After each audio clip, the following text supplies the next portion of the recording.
What if magic was in a world that's completely falling apart? That's kind of where dystopian fantasy lives. Hey everyone, welcome back to Read with Melanin. This is Fantasy 101.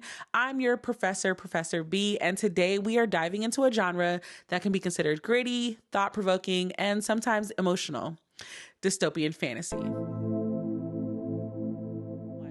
I would like to do my typical Fantasy 101 disclaimers. No, I am not your fantasy expert. I am a fantasy enthusiast, and my goal is to treat you or teach you, if you're not a fantasy reader and you want to get into fantasy, maybe one of these genres will speak to you, and that's why I made this series. It's like I'm talking to my homegirl, trying to get her to pick up a fantasy book. That is the goal. With that being said, there are plenty of other resources online that you can look up when it comes to different types of genres and diving deeper into genres. One of these days, I'm going to remember to actually make a video about the different resources and things that I found for people wanting to dive into it, or maybe like a writer wants to get more information about it. I am not your go-to person in that sense. I'm offering you what I know, but I do not know everything. So just keep that in mind. If you guys want to add other things to the conversation, of course, leave me a comment. I've gotten some great comments in this series already. So I think like good dialogue is good for all of us, but be nice. Be nice. By the end of this quick lesson, I hope I've taught you at least a little bit of what dystopian fantasy is, how it's different, some popular tropes, and maybe you might want to read it. So let's dive in. So let's see. We've talked about cozy fantasy. We've talked about magical realism versus urban, and we've just talked about fantasy in itself. Y'all, I'm actually really proud of myself for continuing this series into March. So yes, what is dystopian fantasy? So unlike cozy fantasy, which is what we talked about in our last lesson, don't forget there's always a playlist that you can click on to be referred back to our previous lessons. Let's see. Dystopian fantasy often feels relatable or like a little too close to home. Excuse me, especially right now, you might feel that dystopian fantasy might feel a little too close to home. It usually reflects issues we see in our current world, but it usually has like magic, some type of supernatural power, or like, very specific fantasy tropes. But for the most part, a lot of dystopian worlds exist in a way where it has like government itself or the world itself has gone through something super traumatic, and like it's the leftovers. It's like what happens after everything blows up or hits the fan, if you want to put it. So think like a future city where magic is outlawed, a world ruled by tyrants with like magical armies, or like a magical plague, or even in like a sci-fi inspired one. Because remember, most of the time, a lot of fantasy genres blend. There's a lot of blending in fantasy and sci-fi. So think of more like a dystopian world where we now live in domes because we are depleted our world of oxygen and resources. There's always some type of this is the end type feeling when it comes to dystopian. But there's also something else that I think is really important. Dystopian fantasy, I'm just going to call it dystopian for now, but dystopian fantasy is usually involves like a corrupt society or some type of oppression. It's usually large scale inequality, injustice. It's usually, I'm going to say Hunger Games for right now, because Hunger Games is a perfect example where there's this idea of districts and the capital being like the ultimate oppressor, and then everybody in the districts being the oppressed. There's usually in some dystopians, not all, there is some type of magic going on. A lot of the times the world may still be functioning, but it's just like it's functioning in an inhumane or an unjust way, or it's some type of vast inequality that, like, for the most part, people are suffering versus thriving, which kind of feels like America today, but whatever. Let's talk about something else. I know another thing to note is dystopian fantasy does not always mean it's a destroyed world. Sometimes it's about control or some type of new regime where their focus is controlling and like ruining, basically controlling how you eat, sleep, and breathe. It's usually completely unfair. It's usually extremely biased. There's usually some type of bigotry added into there, and there's always some type of classism added in there as well. So let's talk about some common tropes in the dystopian fantasy world. So the first one I want to talk about is oppression and control. Like I said, it doesn't always mean that the worlds don't always have to be destroyed for it to be dystopian fantasy. Sometimes the world feels just wrong, or the character, there's usually some type of injustice, some type of, oh my gosh, this is wrong. And there's usually somebody resisting against it in these dystopians where they've had enough. They feel like, they are the chosen hero. There are some other tropes in here that usually add to it where it's a resistance. There's usually some type of resistance in these types of stories. The resistance does not always look like it's resistance, but by the typical overall genre typing, there's a resistance. Some examples of this oppressor and control trope is, the government or elites controlling the magic, class or magical caste systems, surveillance or restrictions of freedom.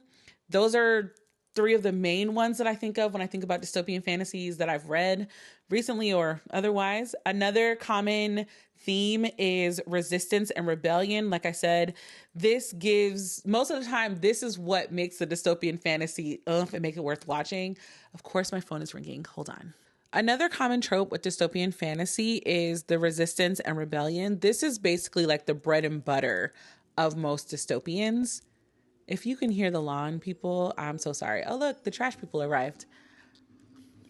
Segue. Okay, back to what I was saying. This usually, I don't know if y'all can hear this. Let me just pause and wait.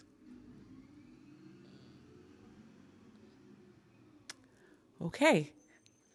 So this usually involves the hero or even sometimes the anti-hero of a story. They're usually fighting back, of course. They're the catalyst usually to bring change in dystopian fantasies.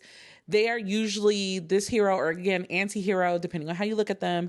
They are usually living in the world that treats them unfairly. There's usually something that happens in this story that kind of goes like tweak, where I'm like, you know what? I don't even want to do this no more. They always have some kind of breaking point or catalyst that inspires them to start making the change. And sometimes the change happens where they're not even necessarily trying to make that kind of change. It's just once it happens, they accept it. Another trope of dystopian fantasy is moral grayness.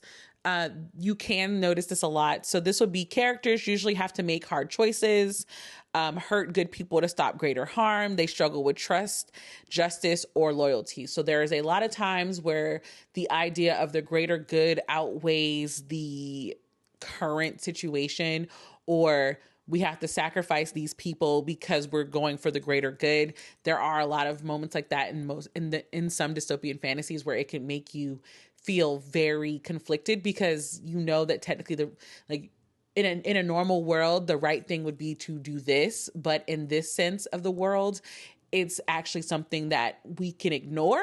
It's a moral grayness. Not all dystopians follow these tropes. These are just some common tropes that you will see in the dystopian fantasy genre. Another reason that a lot of times dystopian fantasies that are seen as very popular is that they are often relatable. They can mirror real world issues very well. Inequality, authoritarian control, class oppression, dissemination, environmental collapse, the fight against women's rights. All of these things are actually found in dystopian fantasies. But what makes me personally not want to read any dystopian fantasies right now is the current climate of the country and the world is getting a little too dystopian. And for me, it's like, I don't even want to do this anymore. I'm going to take a break. I've taken a break from dystopian fantasies because they're getting a little too real.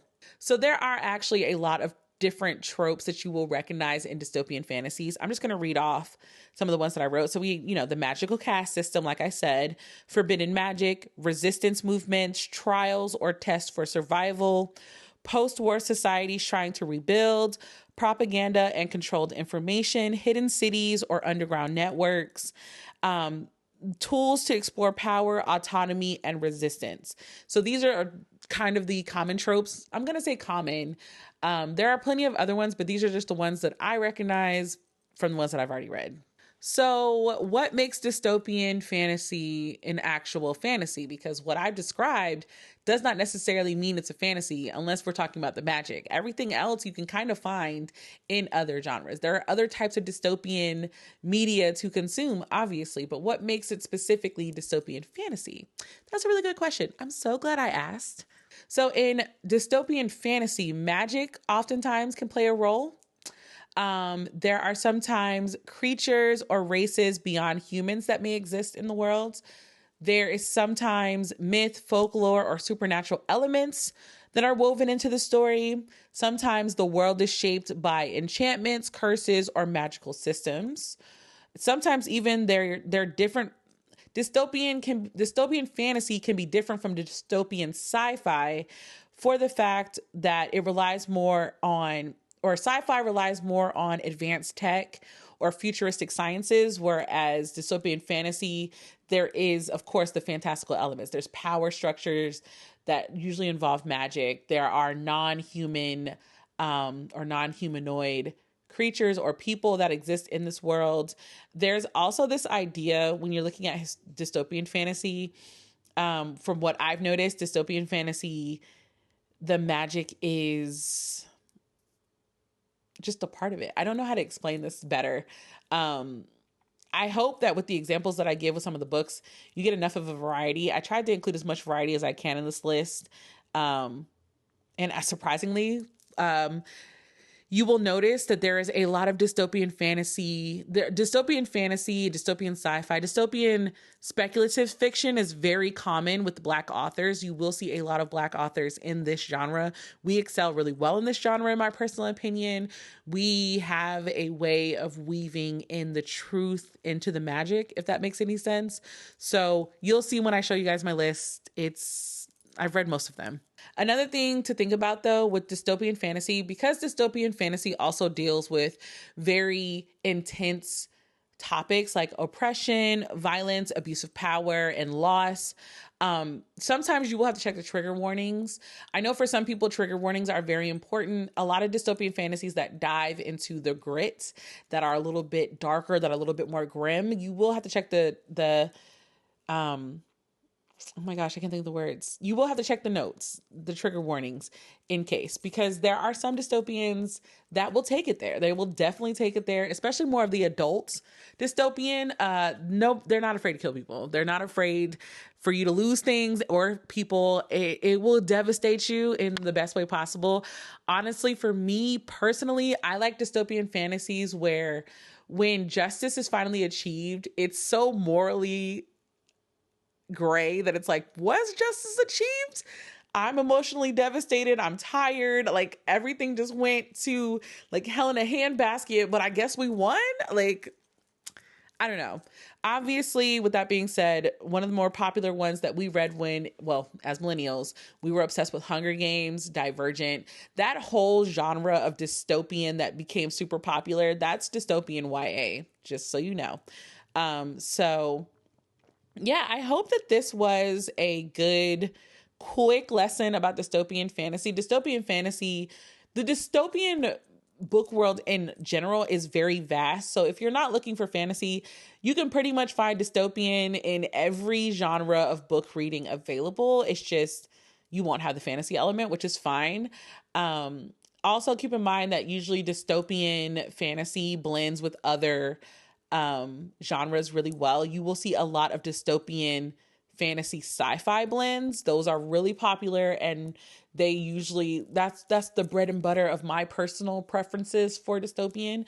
So I guess my question to you all is, do you like dystopian? And if you like dystopian, what type of dystopian do you like? Like, don't tell me the title of the book until the end of the comment. Pitch the book to me like you're pitching to get me to read the book in the comments down below. If you've made it this far, I reached 6,000 followers. So for the month of March, we are striving for 7,000 followers and crossing over that payment threshold so I can get a YouTube check, because I'm going to be real with y'all. So if you've made it this far, you like my series, or you just like listening to me talk about books, please hit that subscribe button. If you made it this far, also, please leave a Black emoji. Any Black emoji you want, leave a Black emoji. Or, yeah, because kind of like explosion, I don't know. That's what I'm going with. So thank y'all so much for coming back to Fantasy 101. In our next Fantasy 101 video, we will be coming out with dystopian fantasy by Black authors. I found a good portion of them that I think you guys would enjoy. Thank y'all so much for coming back. And until the next video, guys, goodbye.